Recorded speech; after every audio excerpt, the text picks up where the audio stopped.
പഞ്ചാബിലെ പട്യാലയിൽ പ്രധാനമന്ത്രി നരേന്ദ്രമോദിയുടെ റാലി നാളെ നടക്കാനിരിക്കെ വെല്ലുവിളിയുമായി ഖലിസ്ഥാൻ സംഘടനയും കർഷകരും. പട്യാലയിൽ ഒരു മേൽപ്പാലത്തിൽ സിഖ് ഫോർ ജസ്റ്റിസ് എന്ന ഖലിസ്ഥാൻ സംഘടനയാണ് പ്രധാനമന്ത്രിക്കെതിരെ മുദ്രാവാക്യം എഴുതിയത്. പഞ്ചാബിലെത്തുന്ന പ്രധാനമന്ത്രിക്കെതിരെ കരിങ്കൊടി വീശാനാണ് കർഷക സംഘടനയുടെയും തീരുമാനം. പ്രധാനമന്ത്രി നരേന്ദ്രമോദിയുടെ തെരഞ്ഞെടുപ്പ് പ്രചരണ റാലി നാളെ പഞ്ചാബിൽ നടക്കാനിരിക്കെയാണ് ഖലിസ്ഥാൻവാദികളുടെ ചുവരെഴുത്ത് പ്രത്യക്ഷപ്പെട്ടത്.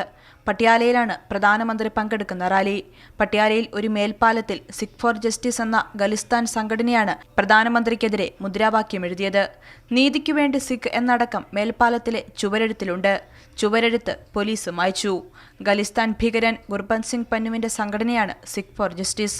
നേരത്തെയും രാജ്യത്തിന്റെ വിവിധ ഭാഗങ്ങളിൽ പ്രധാനമന്ത്രിക്കെതിരെ ഖലിസ്ഥാൻവാദികളുടെ ചുവരെഴുത്തുകൾ പ്രത്യക്ഷപ്പെട്ടിരുന്നു. അതേസമയം പഞ്ചാബിലെത്തുന്ന പ്രധാനമന്ത്രിക്കെതിരെ കരിങ്കൊടി വീശുമെന്ന് കർഷക സംഘടനാ നേതാവ് ബാൽബീർ സിംഗ് രാജേവാൾ പറഞ്ഞു. ലുധിയാനയിൽ ചേർന്ന കർഷകരുടെ യോഗത്തിലാണ് മോദിക്കെതിരെ പ്രതിഷേധിക്കാൻ തീരുമാനമെടുത്തത്. പ്രതിഷേധം സമാധാനപരമായിരിക്കണമെന്നാണ് യോഗ തീരുമാനം. മറ്റന്നാൾ ജലന്ധറിലും ഗുരുദാസ്പൂരിലും പ്രധാനമന്ത്രിക്ക് റാലികളുണ്ട്.